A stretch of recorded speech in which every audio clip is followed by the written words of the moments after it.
At its inception, the artist-led, in its currently undefined and contested form of somewhere between a movement or methodology of practice, was a direct response to the socio-political conditions of the time.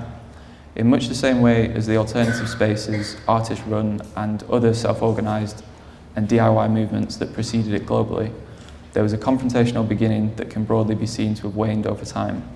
In the visual arts, these same movements, groups, and self-organised strategies may have seemingly all been created in some capacity by practitioners, artists, art workers, etc., but in reality, their origins were shaped by the forces they sought to rally against.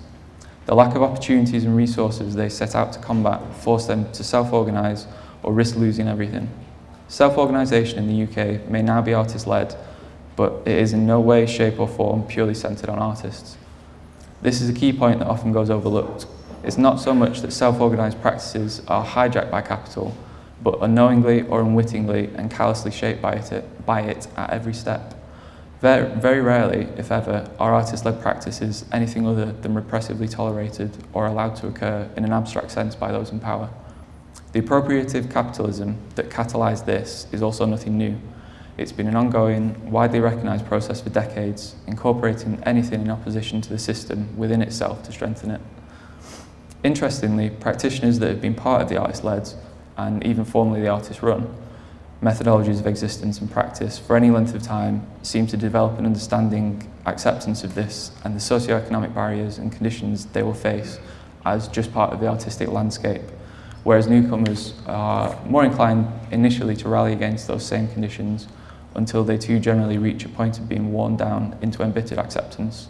And I'm sure a lot of you will have experience of that, and I can see a few people nodding their heads as to knowing what I'm talking about. But I would reframe this acceptance and lack of response as time progresses as pointing towards a collective state of learned helplessness between practitioners.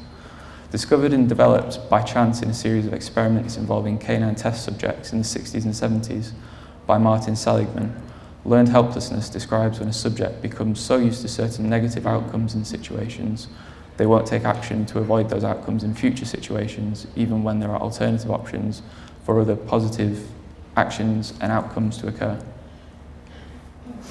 Seligman will go on to outline how such learned helplessness could lead to other negative conditions in people relating to self-worth and self-esteem, alongside other mental and physical issues. He initially outlined the general premise for this theory, stating, "Not only do we face events that we can't control by our actions, but we also face many events about which we can't do anything at all. Such uncontrollable events can significantly debilitate organisms.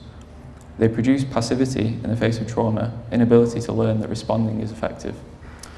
Although this theory was initially applied to individuals, it would later be expanded to encompass groups producing similar effects.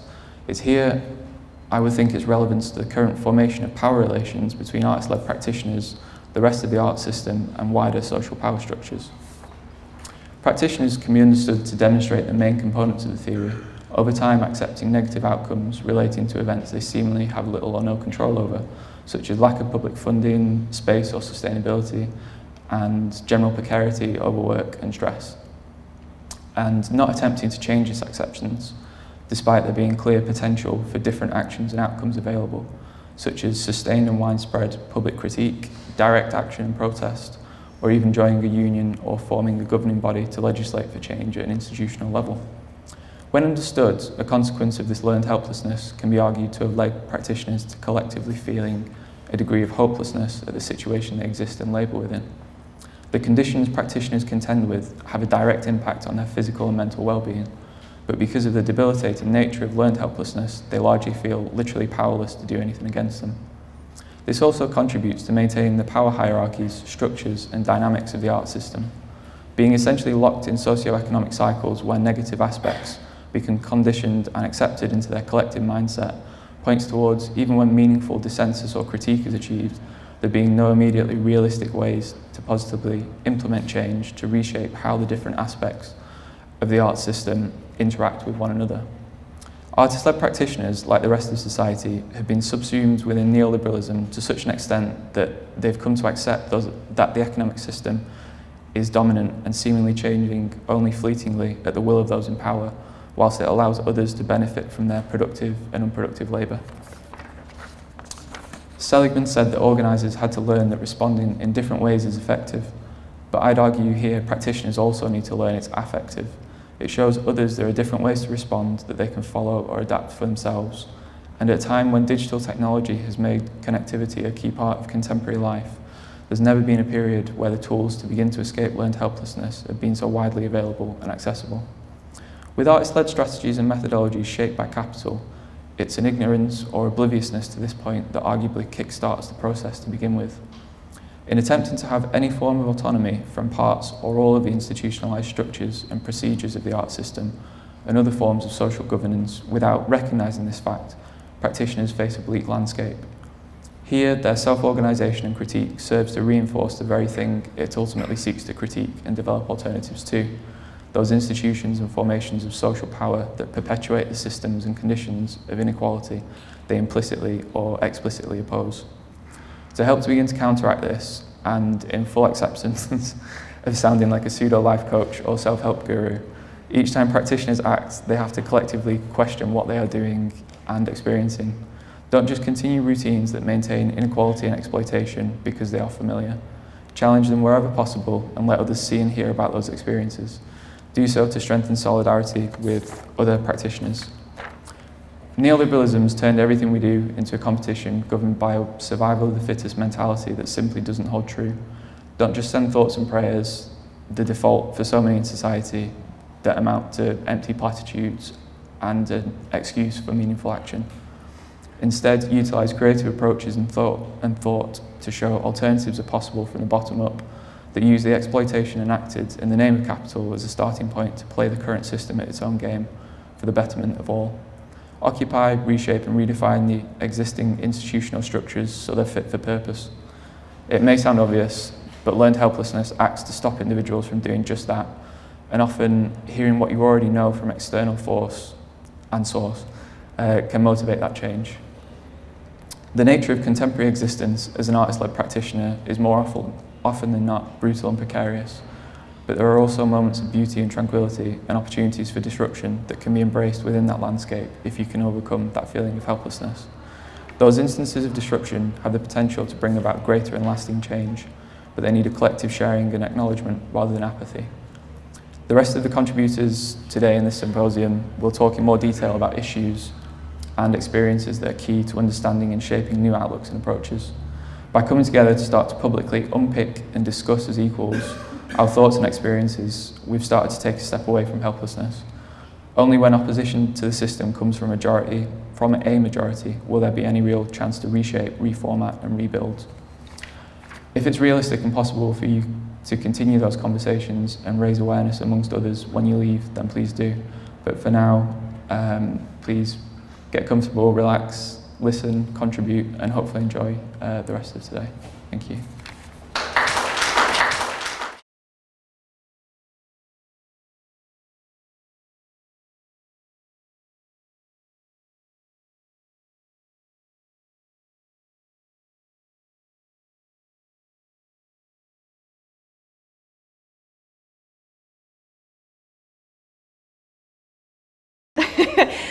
Thank you to James. I'm Emma Coffield. I work at Newcastle University.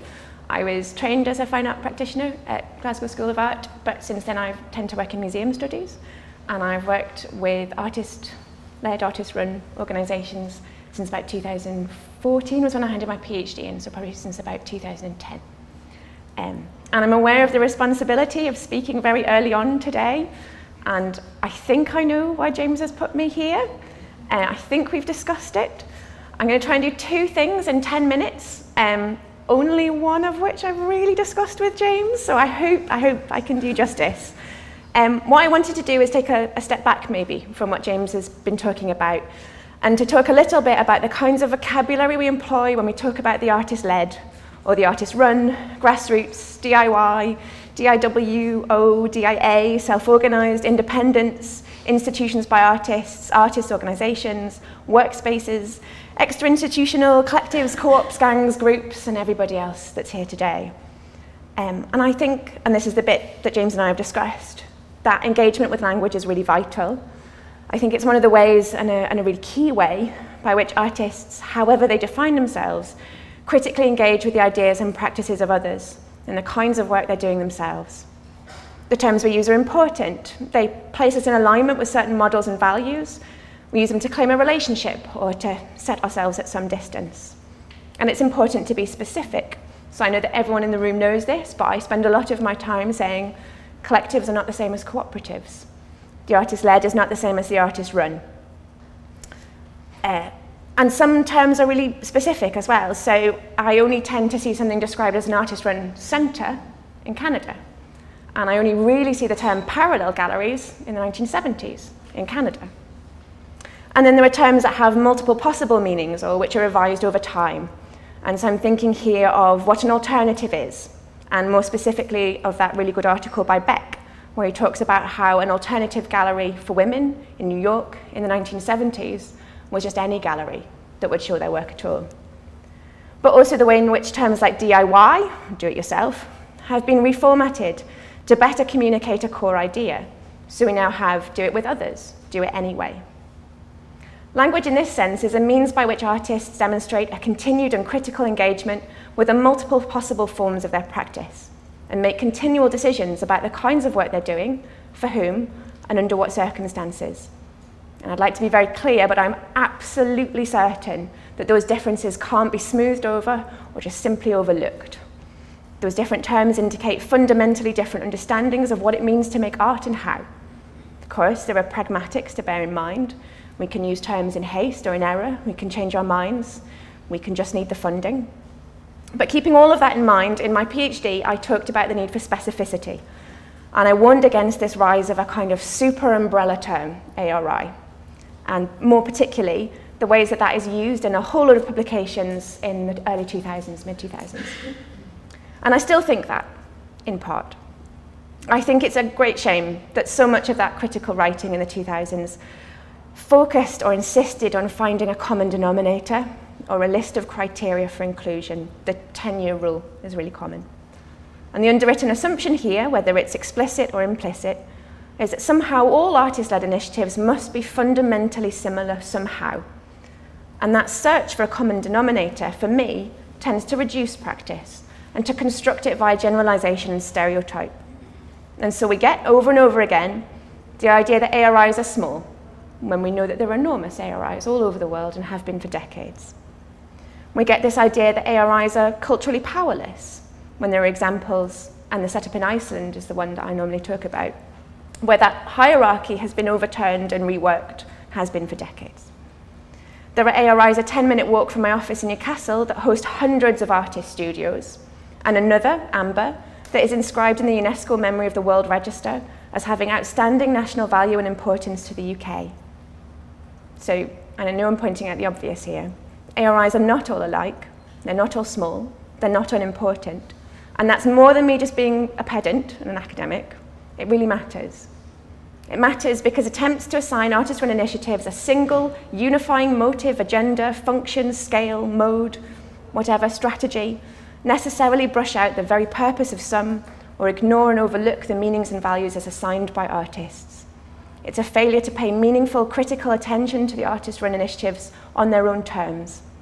It's a failure to see and recognize their potential cultural authority, their impact, and their importance. And so I argued back in 2014 for more specificity, and I think Dave heard me do that. And to a certain extent, I stand by that. The problem, though, is that I have to stand up here and say artist-led, artist-run, grassroots, DIY, DIWO, DIA, self-organised, independence, on it goes. And I can't do that every time, it's not practical. And the list gets longer.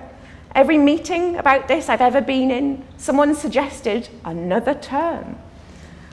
And so even when I'm arguing for specificity, I'm really aware that I've already fudged it a couple of times. I'm using terms like ARI in the exact way that I'm arguing against, because I have to say something, it has to be short. There's also something else at work here, and this is maybe the thing I wanted to talk about as well, which is the way that certain terms are denied to groups or are policed. I've heard this over and over again in those kinds of meetings. So X and X aren't really artist-run, not really artist-led, not really DIY. Or they're not artist-run, artist-led, or DIY enough. And for whatever reason, they don't count. And so those groups are removed from consideration, they're removed from the discussion. And on one hand, I understand that. It's a way of making clear the boundaries of a certain form of practice and pulling together those who are already understood to share something and have something fundamental in common. And that urge to find others who share the same values, the same ways of working, is really normal, it's really important, it happens all the time. But I've been bothered by it for years. And maybe that's because I work in the very edges of a museum studies field, and that field has a huge variety of practice too. So I work in a museum studies department at the exact time when ICOM, or the International Council of Museums, very publicly and openly can't decide what a museum is, who it's for, or what it should do. And I think that's really good, actually. I think that shows the same kind of commitment and attention to practice as it changes, that we see here in the room today. The difference is that I regularly go to museum studies conferences where people, practitioners, academics, fundamentally disagree with each other. But they're in the same room and they're having that discussion in public. And in so doing, they make available a real range of opinions and positions. And so I've been wondering about what's lost when groups who are using the exact same term or related terms are removed from the discussion and so are never in the same room. And I've been wondering if that narrows discussion and practice down over time. Because when I look at books like Alternative Histories, which I'm sure you're all aware of, I see this enormous variety. Cooperatives, coalitions, collectives, councils, art centres, art spaces, art projects, factories, galleries, art museums, workshops, print shops, residency programmes, curatorial programmes, community museums, cultural centres, social support agencies, training, professional development programmes, health centres, performance spaces, protest groups, activist groups, film archives, a restaurant, open office spaces, magazines, comics, newspapers, essays, reviews, artist books, public artworks, a sculpture park, an annual conference, a web-based network, a bartering network.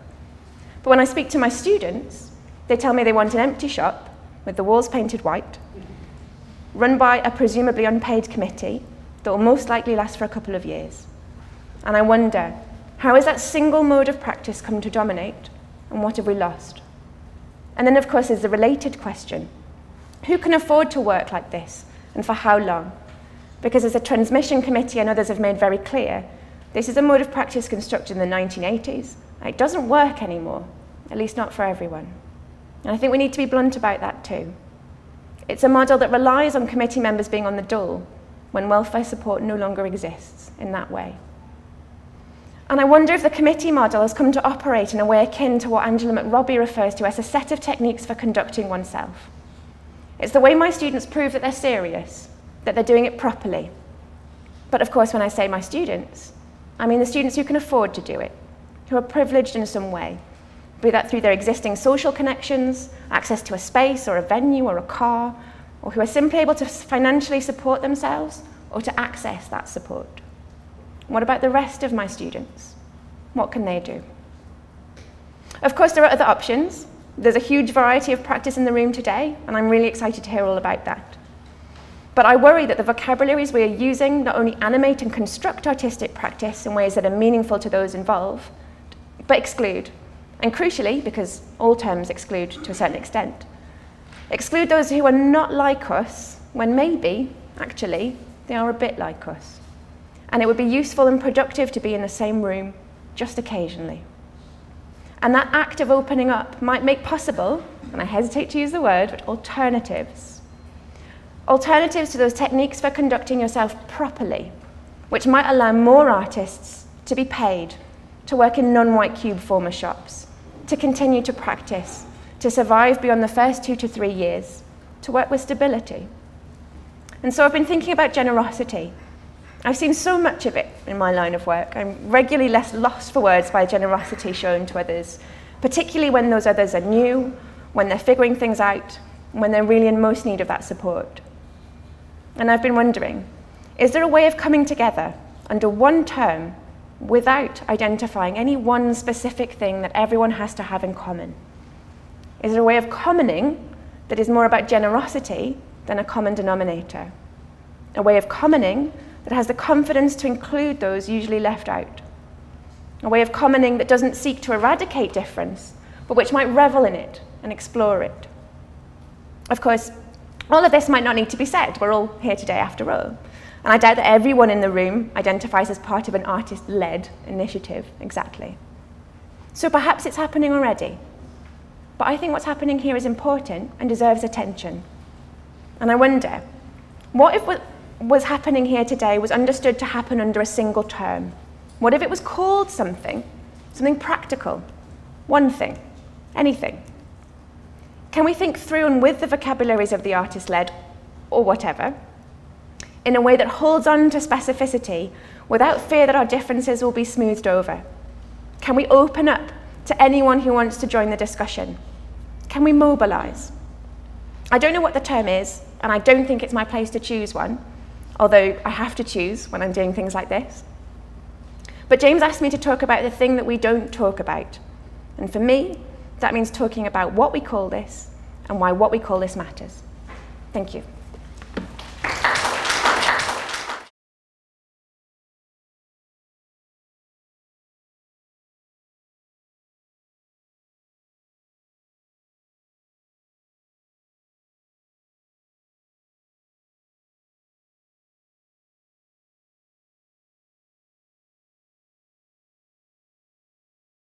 Hey, my name's Kelly Lloyd. I'm a part of 12O Collective. I'm Eva. I'm Lou. Thanks for coming today. Thank you, James, so much for inviting us to be here. So we decided to contribute to today in two ways. The first way is right now, a 20-minute presentation that details a specific project that we've been doing since the beginning of last year. Coordinating 4 different sessions around the UK to speak about issues that are often unexamined in artist-run institutions. We'll speak more about that in a second.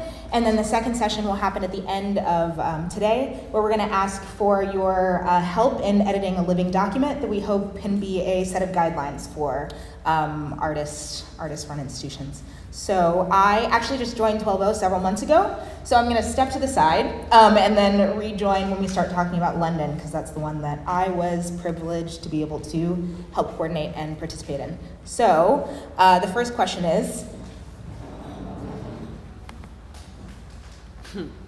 cool, awesome. What is 12O? Can you hear me?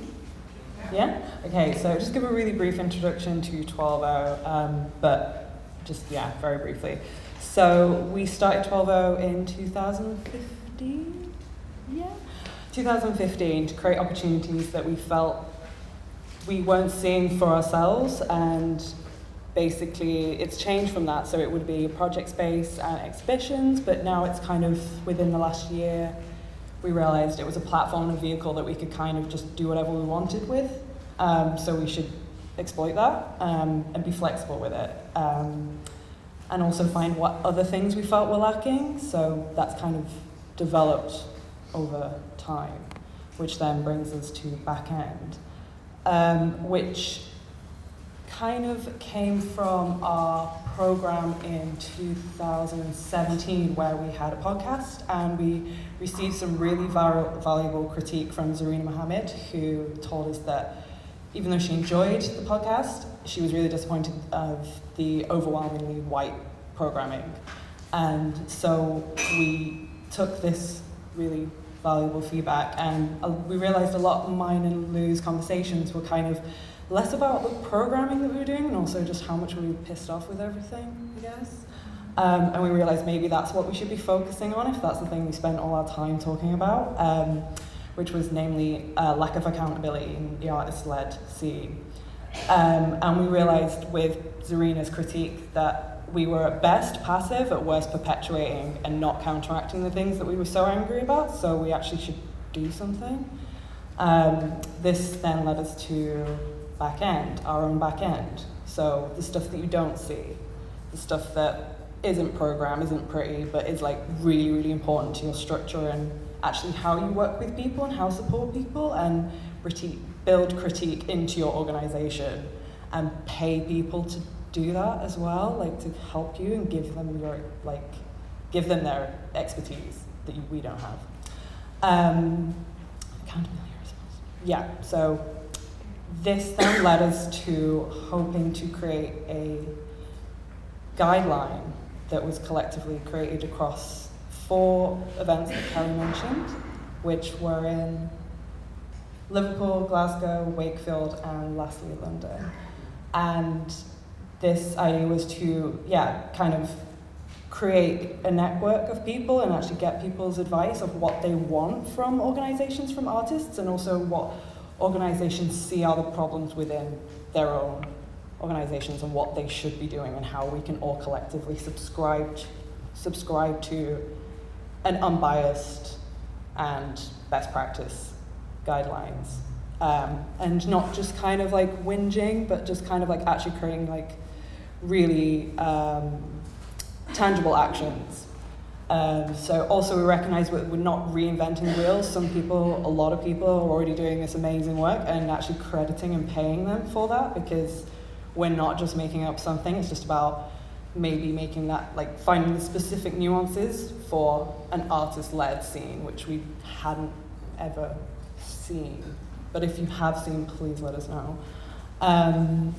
So the 4 events were an opportunity for us to accrue this information as a foundation to the document. So the first one was Liverpool.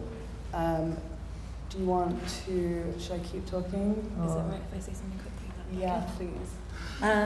So I guess one of the things that brought us this project was that we went to lots of events that were like designed for artists-led activity or organizations or collectives coming together and talking. And we felt like the focus of those events always became about how hard it was to find studio space for ourselves as artists, or the difficulties of being an artist-led space, which are all very real and very true, but we felt like there wasn't enough focus on our responsibilities as artist-led organizations as well, as essentially like cultural gatekeepers for artists to get those like crucial kind of shows and things on their CVs that allow them to get to the stage of being maybe more properly paid or taken seriously in the kind of mid-level gallery world.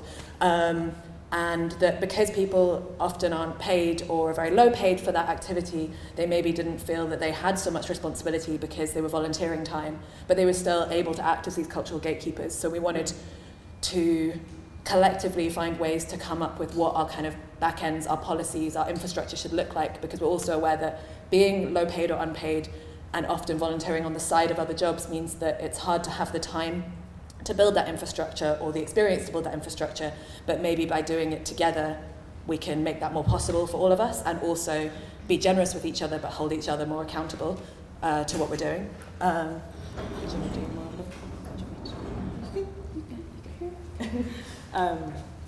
Thank you. So Liverpool was the first event, which was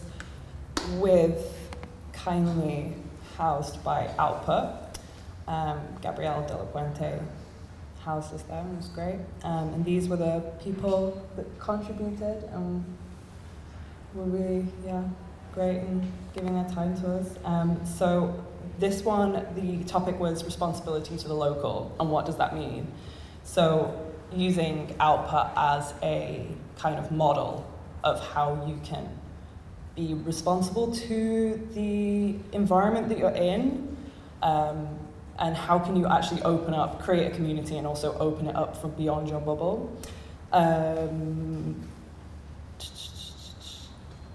Do you have more to say about that? Because I can't remember. I think there was a really interesting discussion there as well about working with space and properties and developers, and what that means if there's ever ways to do it responsibly, or to negotiate with developers, or if that's not possible at all.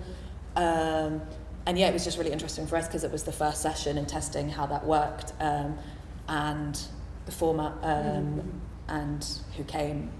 It was exciting to have a first event and see that people were really keen to come together to come up with ideas or solutions or best practice together, and contribute from their own experience of working in or with different organisations. So all the events has been like a mixture of artists who are talking from the experience of working with these organisations, and people who often are artists as well, but who work within those organisations.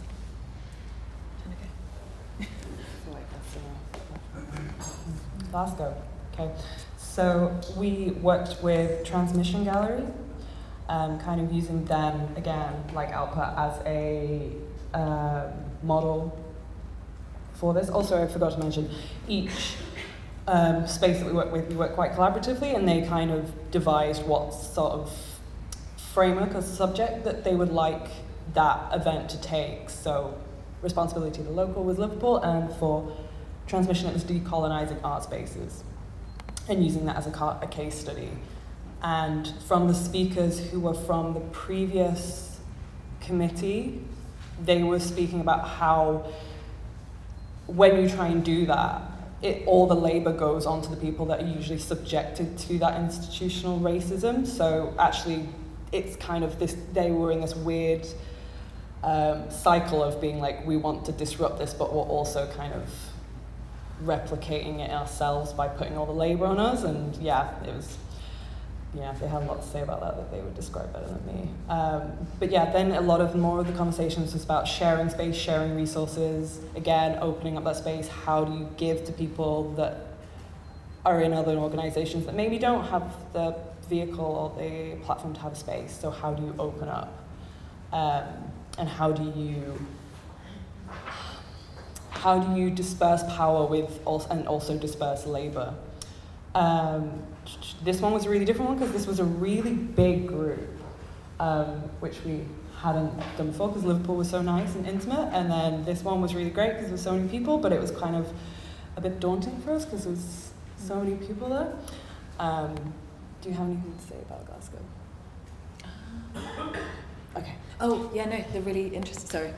And somebody at Glasgow who joined the event who came from more of a kind of music background raised the really good question of why are we so dependent on public funding and limited resources rather than being able to run events that people were willing to pay a small ticket price to come to, which, yeah, like sparked a really good discussion on how we could do that and why we can't work in those ways, or how we could work in those ways. Yeah, you gave a really good hot take on the artist there. It's like, how do you guys not make any money? So that was Glasgow. Wakefield. So Wakefield, we worked with the amazing Art House. They were incredible. And the subject was accessibility for physical and invisible barriers. And these were the great contributors we have with us on the day as well. And this was a really exciting one as well because it was the third one, and it was not as small as Liverpool, I'd say, not as big as Glasgow, and it was a different, we figured out that basically we needed more time, and we doubled the amount of time so people could actually speak, because we always felt like these conversations happen and they need to be winding and a bit more, you kind of need to ramble a little bit to get into the stuff that's not just like being really performative. So we doubled the time, so it was a 4-hour event where people could actually get into the like gritty stuff. So we were really happy that we finally figured that out. This one was particularly about what we do unconsciously, our unconscious biases, and the thing that came up the most was priorities. And the fact that it's like, if you make these things a priority, it's kind of easy. You just need to like figure out what your priorities are. So if you make access your priority, you don't really have an excuse anymore. And it's also about empathizing. So a lot of questions came up as in like, how would you feel visiting a space you don't know? You don't know the layout, you don't know anyone there. How would you feel having never applied for an application, having never written an application, maybe not having a degree, maybe not feeling comfortable with your writing skills? Why do you have to have GCSEs to apply to work with a gallery? Why do you have to have these things? Assessing where you are cutting people off where you don't need to. Having access budget, separating the fee and not having it all clumped in together. So being like, you get an access budget, you spend it how you want, you don't need to have to ask for it. And also being very clear about timescales, work plans, capacities, and acknowledging those really early on before you start working with someone, asking them what their capacities are for emails. Like maybe they can't email all the time. Maybe they have a child and you can't contact them in evenings or weekends. Simple things like this, it helps everyone. Then also requesting an access doc from everyone, so like a rider. So what do you need to be able to do your job well and comfortably? How are you going to work together? What are their identifiers, their pronouns, their name? And just clearing that to begin with, so an artist doesn't have to approach you. You are kind of like, this is best practice, and it happens with everyone. So yeah, I guess maybe like being clear and not being invasive, but inviting the opportunity to be flexible for them. Did I miss anything? Yeah, I guess also just like using the strength we have as artist-led organisations often to be more flexible, and that sometimes like the pressure to try and be a big professional seeming institution with a constant output on your Instagram feed means that you just put pressure that doesn't need to be there on the people you work with, and using our like special superpower as artist-led spaces to just say, oh no, we're going to push everything back and take longer. Oh, tell the Arts Council we're going to be late, and that's fine. Like, just learning to do that. Yeah, I guess it's like recognizing, once you become considerate of other people's capacities, you become considerate of your own, and you're like, why am I doing this to myself? Like, I'm not having a good time. So, like, that trickle down, you're under pressure, so you put the pressure on the people that are actually the most disadvantaged, and they have less power. So, just did it. London, do you want me to introduce them then? Yeah, sure. Yeah. So London was the last in some kind of English. So London was the last in the series of events for now, hopefully. And these were the great contributors we have, who we each invited Zarina, who was the person that originally critiqued us in the very beginning, and Dominique, who we approached independently to critique our program and just kind of tear us apart. And then other amazing artists, Rini and Cecilia, who are all also incredible critics in their own rights. So this one was kind of a conclusion to all those other events and kind of recapping over some not so hypothetical scenarios and suggesting ways we should be responding to them, and a lot about money. There's a lot of talk about money. Yeah. So then, do you want to talk? Yeah, sure. So also, with each one of these events, everybody was sent a reading list, which was compiled with the contributors and the space. And so another reason why Zarina was invited to be a part of this event, or agreed to be a part of it, or however you want to phrase it, was because she is one half of White Pube, and then they had about 3 resources or articles within like 5 resources that we sent out to everybody. So obviously it was really important for her to be there. So these not so hypothetical scenarios, one really interesting thing that I found was that one of the hypothetical scenarios was about an organization asking for essentially more information that they need in order to hire someone who is then potentially at risk because of their citizenship status. And so we talked about how like that's actually like how like it's very easy for organizations to ask for more information that they actually don't need, and how like putting people at risk is obviously completely unnecessary, and how like just being aware of even in an open call, like what kinds of questions are you asking in an application that are potentially invasive, that like make the application itself far less accessible for people. And so one of the not so hypothetical scenarios that I asked to be included in this programming was not being paid by a major research institution in London. Still have not been paid. And it was really fascinating because I got just some like really, really good advice from Dominique White in particular about, like including a late fee in your invoice, just like these really basic things that, we don't talk about when we're in school, and we don't really talk about with one another, even though obviously like, it affects your working relationships with people, and it affects your capacity as an institution to be sustainable.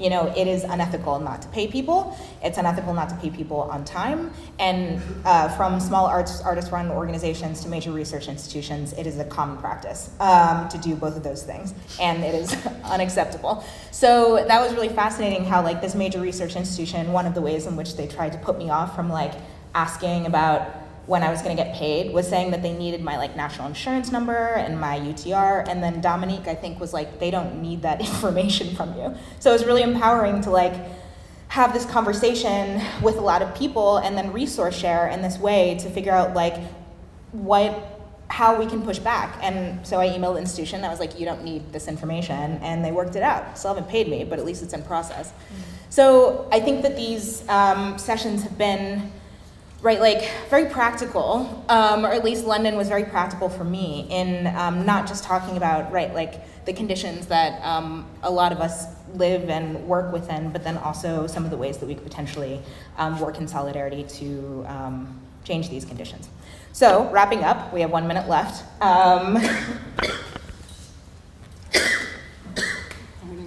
Oh yeah, thoughts. We didn't have any photographs from the day. Documentation is very important. So today's objectives. Yes. Okay, I'll go through this really quickly, but I guess we can recap later. Yeah. Okay.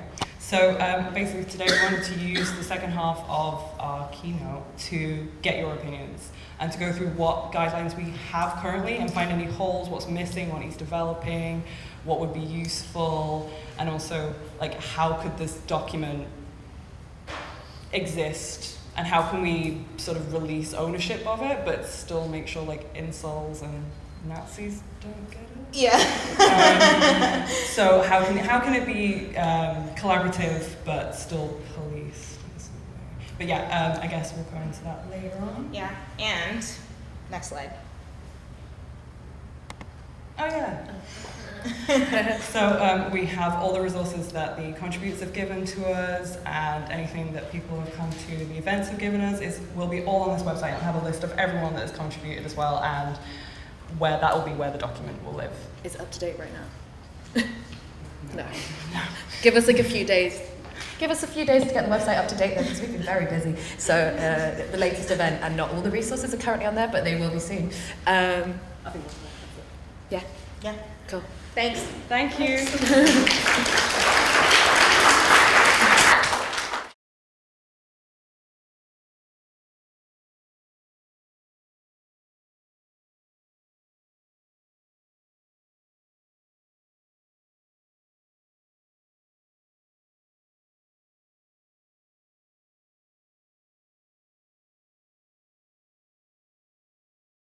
Hello. I'm just going to run through this quite quickly because there's quite a lot to talk about in only 10 minutes. It's quite big topics, so I'm talking about it very much from my personal perspective and the experiences I've had over the past couple of years working in the two places, Hull and Preston. So yeah, without further ado, we go. So over the past several years, I've been working variously as an art writer, an artist, a curator and a service worker or admin person across Manchester, Liverpool, Hull and now near Preston in rural northwest Lancashire. Anecdotally, this seems to be a relatively unusual trajectory in moving laterally between cities of similar size and influence, or from arts hubs to places with a less developed arts ecology. This is instead of advancing steadily from a small, culturally isolated hometown to increasingly bigger cities, eventually presumably landing in London or Glasgow. This experience has given me an insight into art scenes that exist parallel to each other and are often dealing with similar or comparable issues. I've had a unique opportunity to observe firsthand the way that different strategies and modes of working can influence the cultural ecology in towns and cities that often feel themselves to be in the shadow of nearby hubs. In Hull, I was contracted to work on developing a contemporary art programme at the newly founded Humber Street Gallery in the aftermath of the 2017 City of Culture, and have now moved to Lancashire as a collective of artists and culture workers in Preston are collaborating to develop a new 12-year cultural strategy. While Hull is about twice the size of Preston population-wise, both cities have been tarred as crap towns in the past, whilst having a particular cultural identity that draws on industrial heritage. Relevant to these superficial similarities is the practice of bringing in a paid consultant to write a usually 10-year cultural strategy, which was done in Hull and had been attempted in Preston. It was the rejection of the 10-year strategy written for Preston that kicked off the Something's Brewing project and Brewtime Collective, with an attempt to write a strategy based largely on input from the creative community, encompassing studio groups, theatre and carnival, rather than a strategy written by a professional consultant. This draws attention to the homogeneity of 10-year cultural strategies, whereby many places dealing with the same or similar issues, such as disinvestment in infrastructure, homelessness and working poverty, which are overlooked or only alluded to euphemistically. Instead, solutions offered tend to congeal around abstract phrases and vague goals. And with this presentation, I'm hoping to outline how this state of affairs has influenced artist-led practice in the two cities. I'd like to thank artists and organisers in Hull who shared their experiences with me, Andrew Quinn, Michael Barnes-Winters, Jill Howitt and Dom Heffer, along with Stephanie Fletcher and Bernie Velvick from Brewtime Collective. As these are big complex issues and there's only a very short presentation, I've divided what I'll be saying under the headings of time, leadership/collaboration and money. There we go. So this is a flyer from a evening performances in Hull. I think, yeah, it'll be from 2002, because it's from when Bob Cumming died, and that's how we can identify that. So the history of artist-led practice in Hull centres on, but is not limited to, performance and time-based media, with Coombe transmissions in the 70s, Hull time-based art in the 80s, which can be seen as a precursor to FACT here, and more recently, the engagement and performance-based programme of artist-led Grand Gallery and Freedom Street Theatre Festival, alongside more formal theatre-making practices with Middle Child and others. The way that process-led and ephemeral practices can be difficult to archive or to communicate with decision makers seems to be a factor in why the recent history of artist-led practice in the city went somewhat unacknowledged by those in leadership positions, in my experience. Conversely, the Brewtime project that is currently underway in Preston is explicitly process-led, and the ability to acknowledge it as a work in progress is a substantially different way of forming an organisation acknowledging the nature of artist-led practice, defining a way of working alongside the big vague goals that are always used in visioning. Within this structure, there's been an allowance of time and space to work out what's being presented before making it public as a finished product, while the process itself has been published. So these are some action notes from an early meeting. Everything that's happened in early meetings is published on the website, so that's why I've screenshotted them. Both of the Brewtime members that I spoke to mentioned that having something to fight against in the form of the initial rejected cultural strategy had helped to calm the usual fissures and tensions that exist between different kinds of practitioners. In fact, one of the things that got me interested in this strategy in the first place was that my mum, Bernie Velvick, who's worked as a community arts person in Preston for many years, mentioned that this was the first time she'd felt included as a non-exhibiting and non-studio-based practitioner. Again, initiating this difficult process of mass consultation prior to a public programme launch seems to be enabling participants to stay with the trouble instead of being steamrolled into inadequate solutions for convenience. This is another example of artist-led practice from Hull from before I moved there. The closest analogue during my time in Hull is the evaluation that was being done in the aftermath of the City of Culture, with one Hull artist I spoke to commenting that the evaluation process brought together experts in cultural policy, which was great for the city, but their vocabulary, methods and priorities tended to overwhelm the debate. In my opinion, artists weren't included enough, and the methods and priorities of other disciplines, say art history, weren't included either. This is coherent with my experience as a curator, whereby the interplay between theory, action, history and experimentation that makes art exciting for me personally is often overlooked in favour of spectacle and things that are more easily communicable in a mass way. So, on to leadership/collaboration. There's another screenshot from the Brewtime website, so you can see how the process is published all along. So on the consultation that took place to feed into the rejected Preston cultural strategy, one attendee commented that she was told outright that the community consultation and artistic consultation would be exactly the same, making it obvious that the organisers saw these as lip service at best. From conversations across the two cities, this practice of lip service without understanding seems to be prevalent, and speaking about how the current process in Preston differs, Stephanie Fletcher of the Burley cited solidarity networks as influential in building a diversity of voices into the process from the start.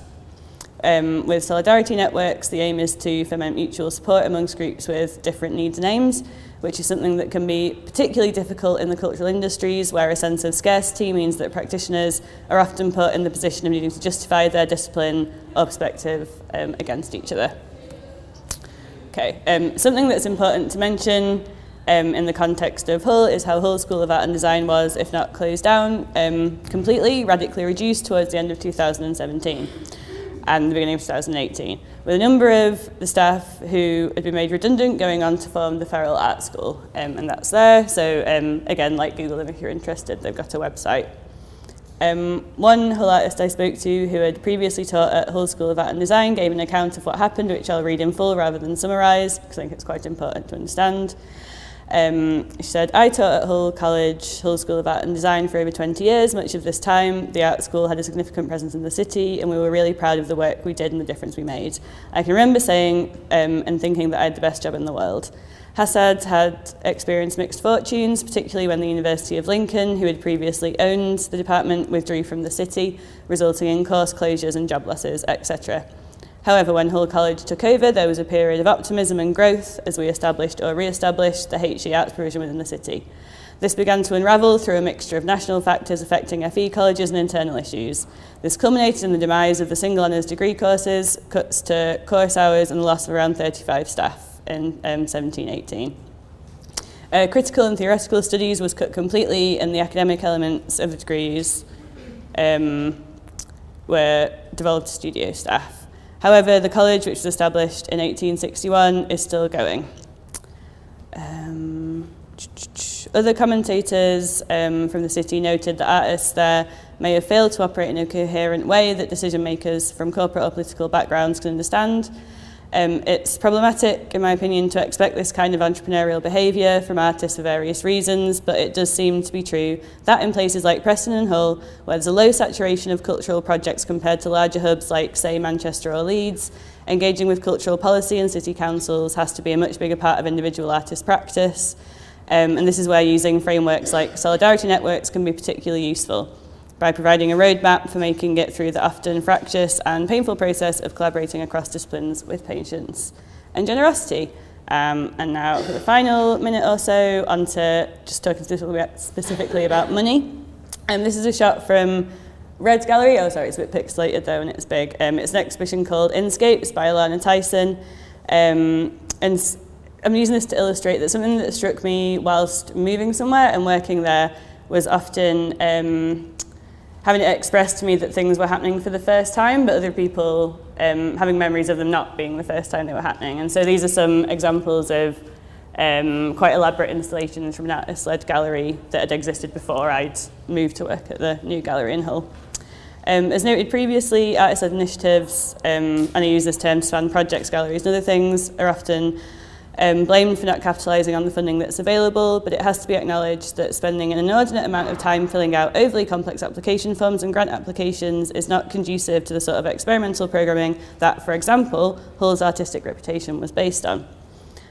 Something that the cross-disciplinary and generosity-oriented Brewtime Collective have managed to do is bring the creative community members with bid writing skills and experience into collaboration with those who may have always worked unfunded or on a shoestring. In the context of Hull, it's important to note that the funding and promotion influx of the City of Culture was in many ways successful in what it set out to do. However, as is typical of these large festivals, its benefit to existing artists and organisations is always going to be questionable.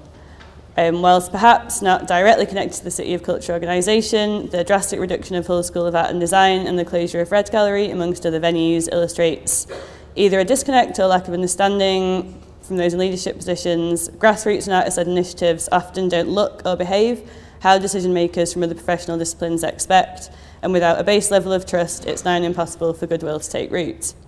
This, for me, is what seems to, so far, be different about what's happening in Preston at the moment. There's an acknowledgement that people from different creative disciplines will have different opinions and expectations about how things should look and should be done.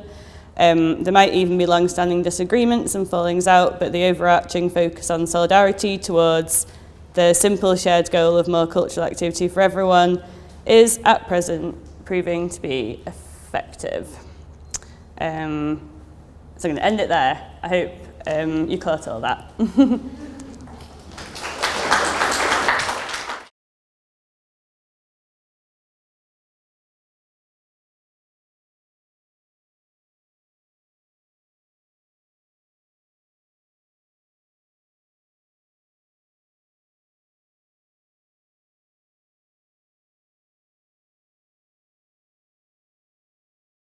So mine's slightly different. Mikhail Bakhtin theorised the existence of utterance chains, elements of language which trace their way over time and space, never constrained by the linear, but language which reveals a very specific context. These utterance chains can be taken as a lens from which my reading emanates. Today I'll present a dialogue, in an unconventional sense, between my reflective autoethnographic writing, based on an experience of a project by the artist-led collective The Retro Bar at the End of the Universe, which I'm a part of, and a series of WhatsApp exchanges between members and myself. This is about interplay, friendship, and the realities of a capitalist economy. So a bit of context. Will the last person to leave the 20th century please turn out the lights? Was the title of an intervention which the collective developed over a period of several months in 2017, and one which has since come to embody the collective to this day. It was the culmination of a series of interlinked events which changed the collective's trajectory. The importance of this period of time cannot be underestimated, as the collective expanded its activity and its membership to such a degree that it became somewhat fractured and difficult to handle. This fracture illuminates the relational dialectic of both the social bonds which formed the collective and the interrelation with the external forces which we all felt. So the events which spawned the collective concept behind the intervention can be traced to an abandoned pub in Baildon, a town near Bradford in West Yorkshire. The opportunity to intervene in the pub, which was about to be demolished, was instigated by the collective's involvement with Skipco. Skipco are an arts community-based organisation who became not just a space facilitator, but actually part of the dialogue. So the following reflection takes place between myself and Skipco. In other words, I was the conduit to the collective, which illustrated my shifting position within the actual collective, embodying both artist and curator. So, as I drove along the road, the A6038, between Bradford and Otley, I was deep in conversation with members of Skipco, Kath, Arthur, and the artist Phil Dosworth. Arthur was telling me about Skipco's ambitious plans to engage with real communities in Leeds, not just within the arts ecology. As a result of their programme and property portfolio, was about to be expanded exponentially. They were also pursuing HLF funding for a project about underrepresented stories by women across the region. I began to suggest that this emphasis was much needed within Yorkshire, and that there was an attempt to create a programme that was both artistic and for a wider audience. In order to change the status quo, which often seems siloed and self-interested, it was at this moment that I realised that the collective was also trying to search for these kind of things. As we neared our destination, Kath began to fill me in about the pub. Apparently the landlords had ripped out all the furnishings, and there was some issues with them returning and randomly taking fixtures like toilets and sinks. It felt as if Kath was tempering my expectations about the space. As we approached the pub, we shot past a petrol station and a garage. It was obvious that this road was busy, fast-flowing. The pub had been called the Little Blue Orange and had been designed in that kind of late 1990s bistro style. As we entered through the incredibly stiff door, there was a distinct stale smell of dried beer and decay, which reminded me of the nightclub at the end of the night when you're not supposed to be there. As I received a tour, the grand tour of this place, it became apparent how unsustainable it was, how unsuitable it was. There was no access. We had both of the floors, the upstairs, which was crumbling, and also the downstairs, which still had some furnishing. But we decided to make most of the work on the bottom floor because of the access issues, mainly. and also the fact that the lighting had been taken out from the upstairs. So as I went around the space talking to Kath and Arthur, we decided that my role in this would be more curatorial, perhaps. As I was beginning to scope out the space, I was thinking about how the other members would actually work with it. So I actually then relayed the information about the pub to the rest of the group, the collective. And in a kind of heated discussion, we actually eventually decided to take it on. And literally a few months later, it was a hazy day in June, and I picked up Beck, who's another member of the collective, on my way, because the point of this place is there was no public transport directly there, so we had to use vehicles. And luckily, two of the members of the collective had access to a car. So we planned to meet John and Ben there, the other members. And I remember talking to Beck about the practical problems of getting to the pub when we wanted to be there. So she talked about the fact that it was pretty difficult from Sheffield via public transport, and we exchanged some thoughts and some ideas about how we would circumvent this problem. So as I pulled up, I noticed John and Ben had arrived before us. There was a surprising lack of parking for the pub, as the landlord had blocked the entrance to the main car park with an immobilised car.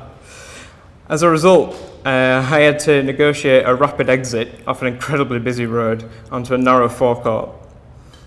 I remember thinking this was always awkward. I pulled up behind Ben and we began to unload the car, which was full of material for the day. John met us at the door and promptly said that there was no way to refit the lighting, and there was a mild panic about his demeanour. It had become apparent that the landlords had removed the lighting, so we were forced to think about an alternative method. I began to float the idea that we could use lighting from studios, bring in, scrounge some material. This led to an interesting discussion about candle lights and the practicalities of maybe LED candle lights. As we unloaded the material into the many rooms of the pub, we began to discuss everyone's thoughts and ideas around artwork and what we could create. It was at this point that John brought up the notion of hauntology for the first time in response to the space. I remember thinking that on our first meeting between myself, Beck, Ben and John, we had talked at great length about our different conceptions of what the term signified. It appeared to strike a chord with Ben, because he was composing a sound piece based on the notion of the ontological musical score. As we moved through the rooms discussing these issues, it became abundantly clear that we each had a similar sense that the place was akin to a ghost, a shell of a pub. Its history lay bare both in its current state of disrepair and the way in which it echoed a very near past. Beck had been unusually silent up to this point as we surveyed the rooms, and she began to talk about the possibility of an encounter in the place, such as this. How would the visitor feel if they stumbled across something that evoked the actual 1990s culture? Would there be a psychic disconnect or a feeling of the uncanny? Both Ben, Beck and John, to some extent, seemed to favour the upper floor, which was kind of against what we'd initially thought about access. I felt this had to do with the practicalities. There was quite a lot of light up there, and there was actually some running water. Indeed, as the day continued and we were forced to clean the rooms, move the mould, and the stench got to us, we decided to vacate the premises and ironically walk down the street to another pub. We began to discuss what we could do with the space. And it became clear through this discussion and later on through our engagement with it that the space itself became a space in common, a place where our memories, ourselves and our experiences became embedded over time. We became emplaced almost. So, in her thesis, In Support Structures, a theoretical and practical investigation into forms of display, Celine Condorelli asserted that friendship is treated both as an association with other people and with ideas, a befriending of issues. Condorelli's observation is vital to the understanding of the retrobar and the symbolic relationship which developed between the collective and the pub. This relationship was implicitly interrelated to both the outcome of the intervention and the continued communication between all the members. The pub became more than simply a space to show art. It became a place in which the retrobar developed a collective sense of issues. It identified with these issues and became the instigator for deeper social questioning around ourselves and the development of our friendship between ourselves as well. Because Ben and Beck kind of new members at this point, and they came in to this project, and they began to kind of figure out how John and I, who had been started the kind of project off, worked, and we began to kind of figure each other out through this process. So the pub itself, we still refer to it, we still go back to it as an idea, and it became this kind of spiritual thing almost. And I think it became, although the pub is now demolished, we were the last kind of people in there, really. It was kind of a fitting end to its existence. And it really was the retrobar at the end of the universe for us. That's it.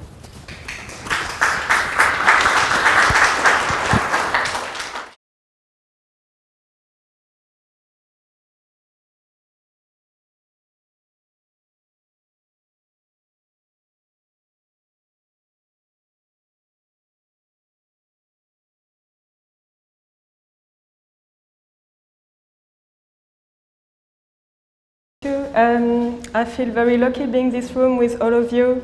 It feels like a very special day to be reflecting so much, so yeah, thank you.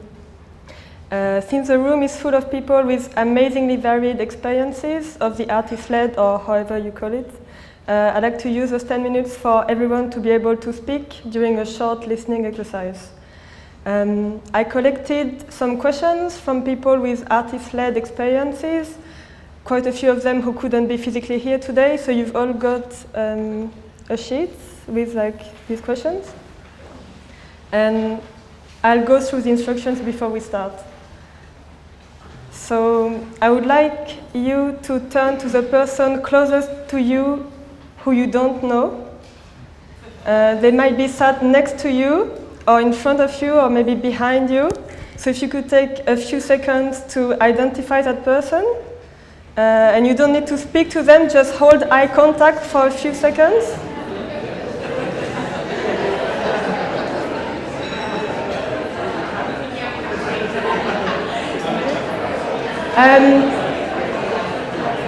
Can anyone without a partner raise their hands? Yeah.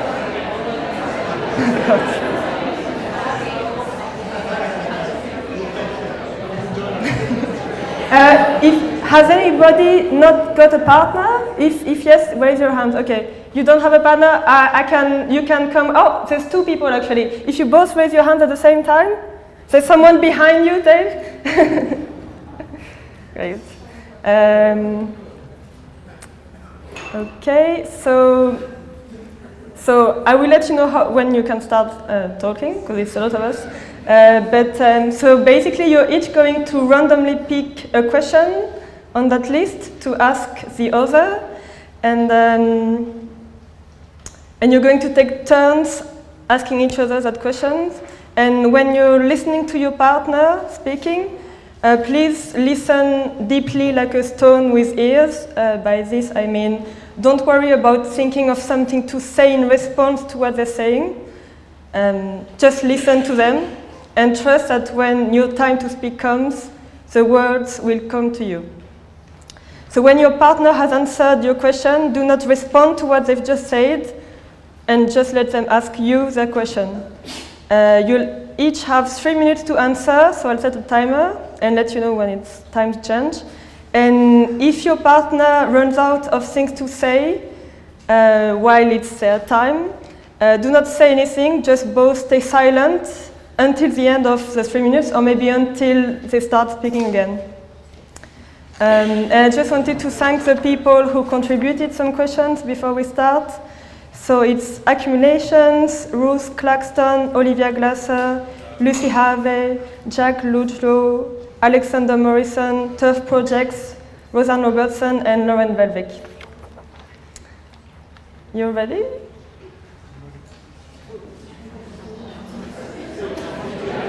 Okay, you can start with the first question.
Thank you, everyone. It's been 3 minutes.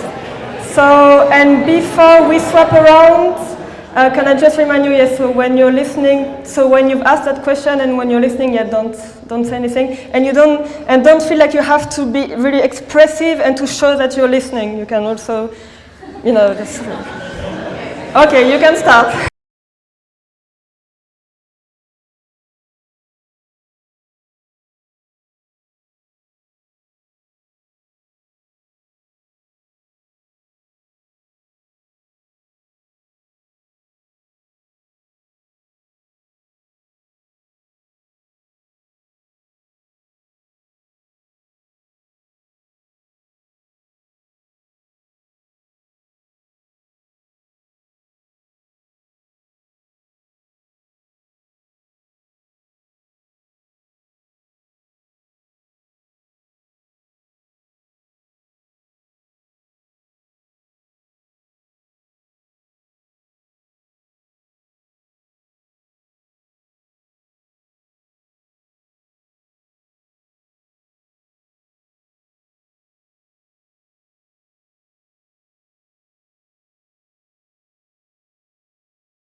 So you're just going to take a few moments to finish your sentence.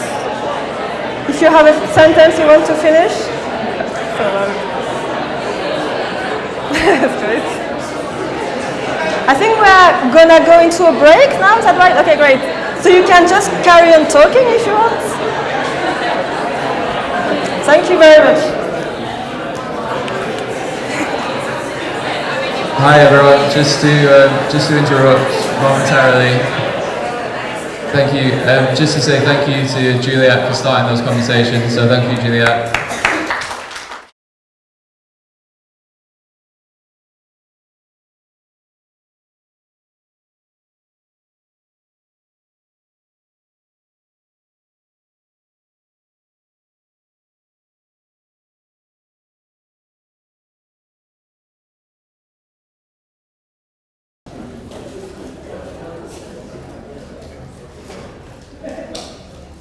Right, okay, cool. So, hello everyone.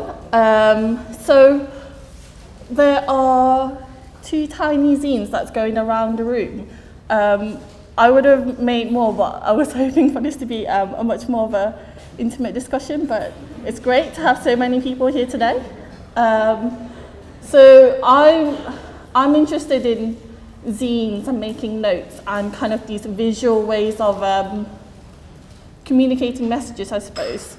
So when I first started working on this tiny project, I wanted to use it as a way to compare the differences and similarities of the artist-led model and how institutional galleries operate.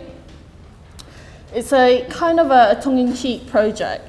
Really, it's a way for me to reflect on my experience of having run artist-led projects and working for the institutions. So I've been thinking a lot about cultural capital alongside cultural awareness and cultural comprehension. So what I'm doing is applying, I'm sure a lot of us know about Bordeaux. So what I'm doing is applying the ability to read or speak culture to reflect on how artist-led spaces have tried to imitate institutions but have not quite got it right. So this is a note that I wrote to myself, kind of just reflecting on this experience of working for artist-led projects and working for institutions. Here goes. Is this a meeting or are we hanging out? Can we do this via email? Because I'm too broke for another brunch meeting. Why does the minutes look like an interview transcription? Do I need to know all this? I was there at the meeting for 4 hours. Do you know that curating is more than choosing artworks to go in a room? Like, we really don't need to fuss about where the sculpture goes on the floor. And having a studio visit would be lovely rather than filling in surveys for curators who want to know your work, but do they really want to know your work? Why do you need to make a logo for everything?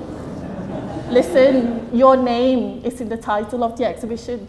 You don't need a logo. What do you mean by diversity? A white guy making a drawing? A white girl making a painting? It's not really diverse, is it? Can we use suggested donation for sales? If we're selling drinks, buying everything already costs 50 quid and buying a 10 license is 30 quid. But you don't really make a lot of sales because, everyone just drinks for free anyway.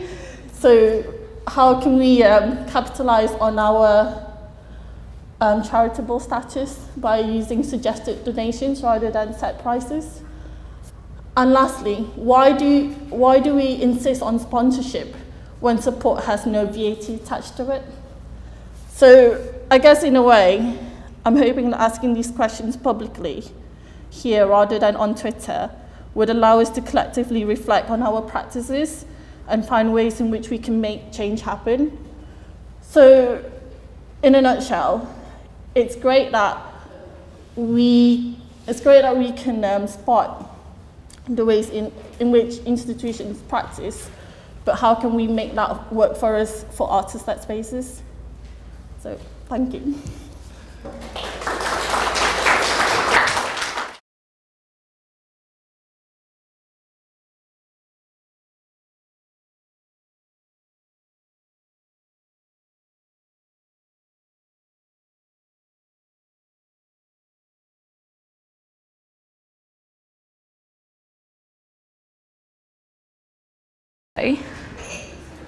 I have nothing for you to look at. I suppose really I'm going to vent my spleen a little bit because my name's Katy Morrison and I'm exhausted. I've been working in artist-led activity since I graduated from History of Art at Manchester School of Art in 2012. It started with a project called Lionel Dobie Project, which some of you may or may not know. Juliet, I'm looking directly at you. And since then I've gone on to collaborate, found, direct, create so many different projects. And in the latter end of my artist-led years, I've come to realise that I was kind of vulnerable and hiding behind artist-led projects as a way to hide my vulnerability, but that's something we'll talk about over a bottle of wine later. So what I'd planned was that I was going to actually do a mapping exercise with everybody. And again, this is where the kind of smaller group would have worked. So I'll ad-lib and tell you about that in 5 minutes' time. So in terms of exhausted, I work 2 jobs. I work in a coffee shop, which I've done for about 2 years. I work in a bar as well. I'm about to launch a project called Pink, if anybody's seen it on Instagram. That exhausts me. But what I'd actually like to propose, rather than talking about being tired, is I'd like to propose an open conversation around the idea of being exhausted. Not in the sense of being tired as we all come to think, and that famous thing of I'm busy or I'm tired, and that famous dialogue we like to present when someone asks if we're okay.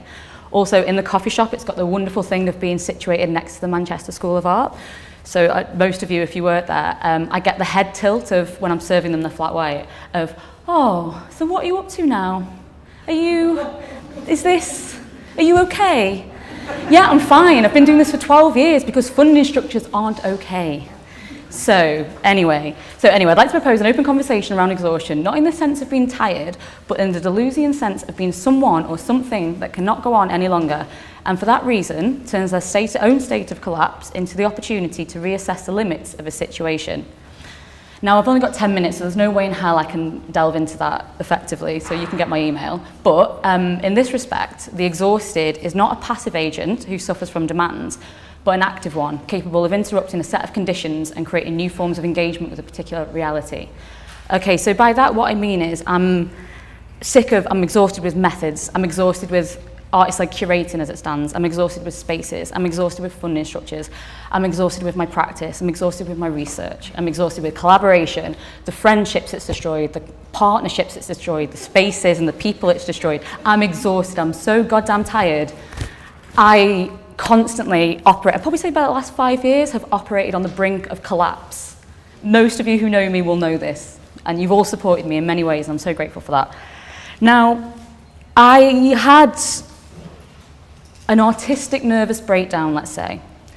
And I was like, do you know what, I can't do this anymore. I had a project called Collar, and I walked away from it around December 2018 because it was just pushing me to an extreme, and it was exhausting me for all the kind of naming terms and all the kind of pragmatic and infrastructural reasons that we've all spoke about and will continue to speak about today. So I walked away and decided not to take a break. I decided to do a goddamn master's instead. Best decision I ever made, yeah. So I did a master's in contemporary curating at Manchester School of Art, and I started to be selfish, and I started to really look inwards, and I really started to provoke a self-reflection on what it meant to me to think and to make and to act with curation, especially within the Manchester's artist-led scene. And it led me to 2 key transformative opportunities, really. One was a 2-month choreographic workshop hosted by AN and an artist called Sam Williams based in London, and Joe Moran, who, if anyone saw his show at the Lowry, he's a wonderful, wonderful choreographer. But he invited us down to London once a week, every week for 2 hours, and we had to spend time in this rehearsal space, and we were pushed to our extreme. We took an idea, we took a problem, we took a question, and we exhausted every possible outcome of this situation to find new ways of gesturing, new ways of expression, new ways of thinking. And at the end of these 2 months, I was like, damn, that's how I should start thinking about curation. And this idea of exhaustion really became something quite, rather than it being something that was destroying me, it became something that kind of started to excite me a little bit. So I became really interested in what it meant to be a physically exhausted body, but also as a mental state. As most of you have probably gone through, I don't need to tell you how tired you all are. I really don't. Like, I can see it in your faces. It's wonderful. But also, what could exhaustion look like as a material resource? How could we explore a state of and beyond exhaustion? So I started to think, as I was saying, away from the physical body and started to think about it metaphysically, if we will, and think about it as curating. And Deleuze, who I referenced before, wrote an essay on the exhausted, and within it he looked at the idea of exhaustion within Samuel Beckett's Quad, which is a wonderful televised play. It's fabulous, but if you're into your choreography, it's bizarre but fascinating philosophically. And it's 4 players who all start off at the same point, and through the exhaustion of going through every single possible number combination, come to an end. But in that end, a brand new space is open to be considered, and we have this new realm to be explored.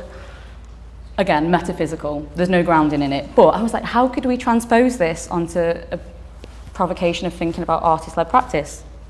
Let it be said, I'm at the start of a research project. So this will make more sense in like 2 years' time. Let it be said. But by transposing this reflection onto the artist-led, can we reconsider or reassess the conditions in which this practice operates? Instead of being something to be overcome, can exhaustion be framed as a state which offers generative, conceptual and practical points of departure for contemporary practice?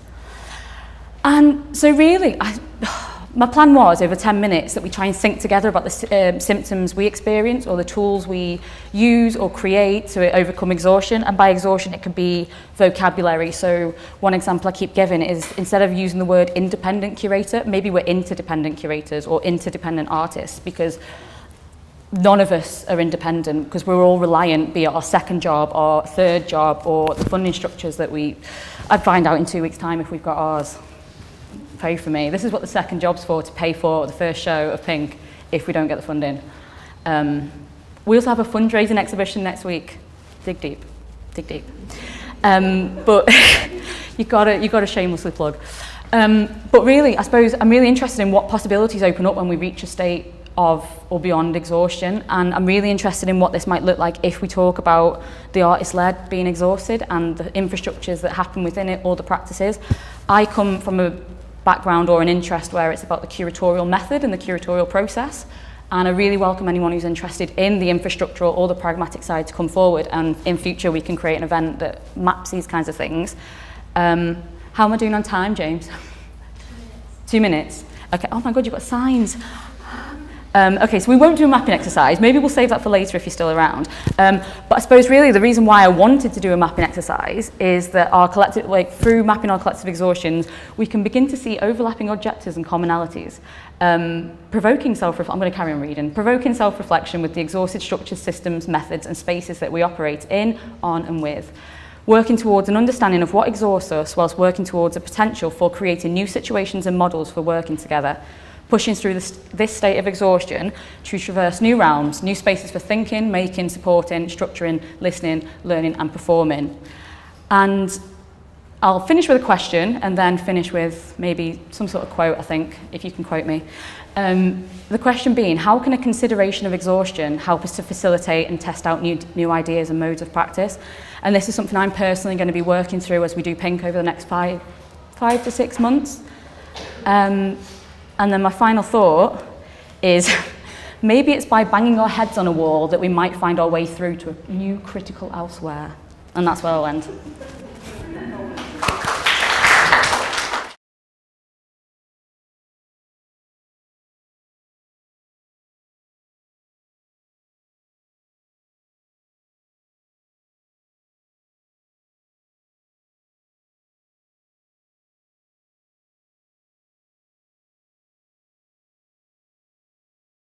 Can everyone hear me? I never really know how these things work. No, it's not working. Now? Yeah, we talk into the mic. Into the mic. Yeah,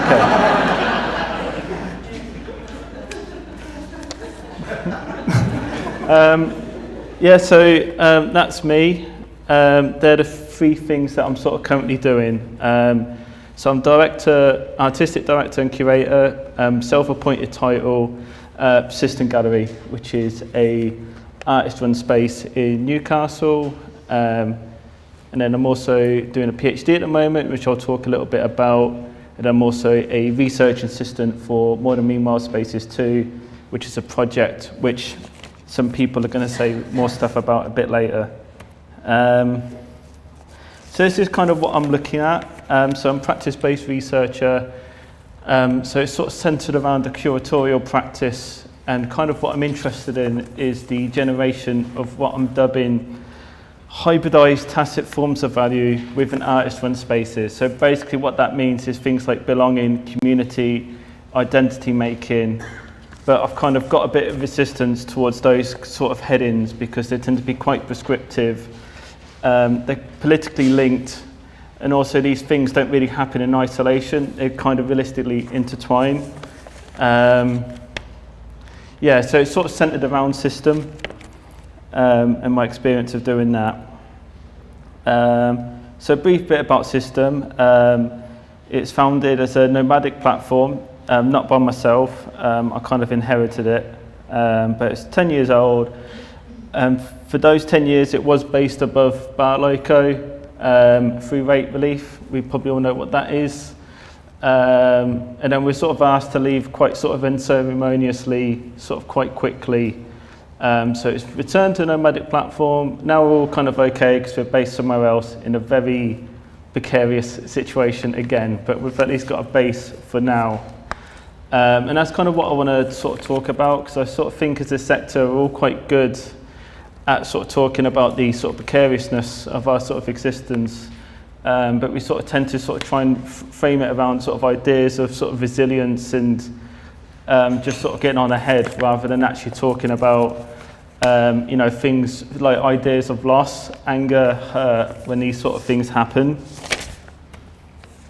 So this was the text conversation. Now I'm not like sort of like washing like dirty laundry in public, but this is kind of what happened. So it was just really like there's me at one end kind of losing my SHIT a little bit, and at the other end like this quite sort of very sort of matter-of-fact response of just that sort of correct.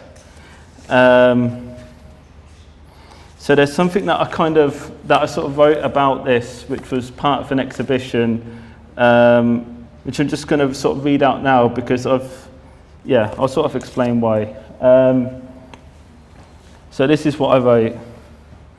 The story that the somewhat insensitive booting tells is not of someone who is necessarily unsympathetic, but of someone who doesn't appreciate the symbolic value that space held and the emotional impact of their actions to those attached to it. In the previous essay I wrote, I described how I always thought of that space above Barloco as being system, whereas in fact it was just one function of that space. To us, that space was system, but to the Spanish classes, drama groups, musicians, and everybody else who used that space, it was something else. To the owners, it was theirs to do with as they please, perhaps quite rightly as they had bought it. However, so much activity contained within that space was ours. Our labour, our personal connections and friends, our memories, and not to sound too much like a jilted ex, but for years we had filled that place with people for them to spend their money at the bar, and to be given the heave-ho with no warning felt like a bit of a kick in the teeth. Even having known the precariousness of system situation and suspecting that the new owners weren't as happy for us to be there as the previous ones, being told we could no longer use that space was a shock. I wandered around the city aimlessly for a good half hour, feeling part angry, part lost, part grief. I could feel my eyes go wet. That's correct. Fuck you. It took an hour or so of contemplating the opportunities within this new situation and a chat over a coffee with a mate to get my head right. There's now a mixture of feeling free and no longer being tied to that space, albeit coupled with a slight guilt/worry of having to let down the artist I'd scheduled to show in the coming months. Shit. I emailed the artist to let them know and apologise. Yuck. I then messaged System's co-creator over Facebook to let her know. So this is what I said. So So I've just been told that we can no longer use the space above Bar Loco. Forget every time I defended them. They're fucking shit. Not sure what the plan is yet. Whether I want to bother finding another permanent space or to have pop-up shows. We should probably meet and discuss what's next at some point. And then she got back pretty quick, and she had a better attitude than mine. Shit, that's so shit. Yes, let's meet up and discuss. First thought, closing party. Let's trash the place. So this actually made us feel a bit better. So this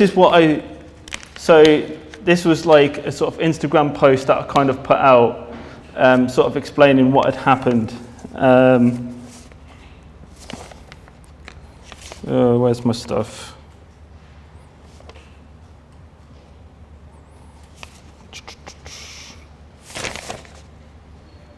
Oh yeah. I think I might have missed something, that's fine. You're not going to know.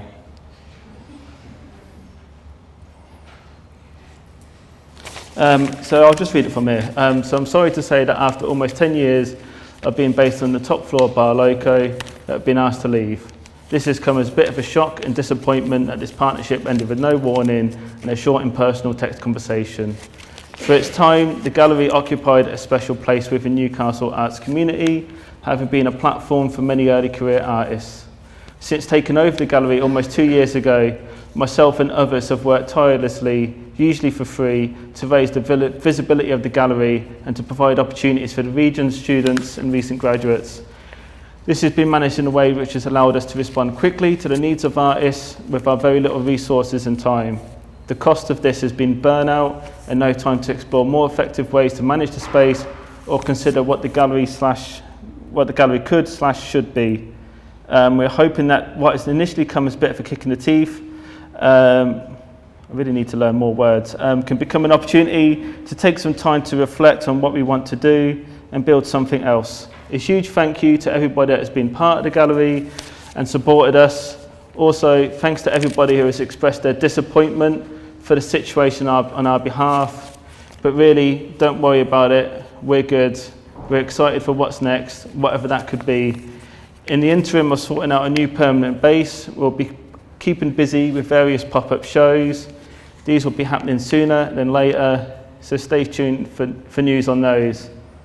And like, what was kind of weird with sort of some of these is this weird sort of positive spin I was sort of putting on these, and actually like still sort of being and having like a state of shock and sort of upset is like, you know, using sort of phrases like reflect and build something better. And realistically, I didn't really have a clue what I was going to do.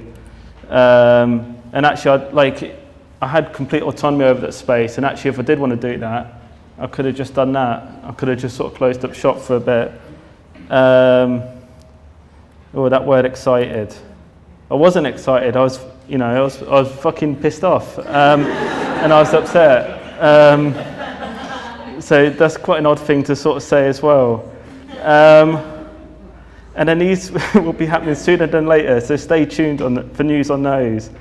I don't really sort of talk in a way which warrants an exclamation mark, so that's quite odd as well. That's not really how I talk. It's not really my voice. So it's this kind of role that I'm sort of performing, and I think sort of having like been implicitly sort of infected by this sort of culture that we've all kind of generated, where you know you're dealt a shit hand and you've kind of got to roll with the punches. And actually, sometimes it's quite useful to be angry and quite honest. And I think the sort of cost of this is like what that sort of text conversation shown was like the disparity between how they saw my relationship with that space and others, and kind of how I saw it. So like, you know, I don't think the landlord's necessarily a bad guy. He obviously just didn't really sort of understand what was happening, perhaps. And also being sort of part of other projects and, you know, speaking to like members of like local government and stuff like that, and landlords, and like they don't really get it either quite often. I think also there's like talking honestly about sort of how we feel, like it sort of gives a level of accountability, transparency, shared experiences. And maybe there's a way of talking openly that we can actually better support each other. I think that's it. Cheers.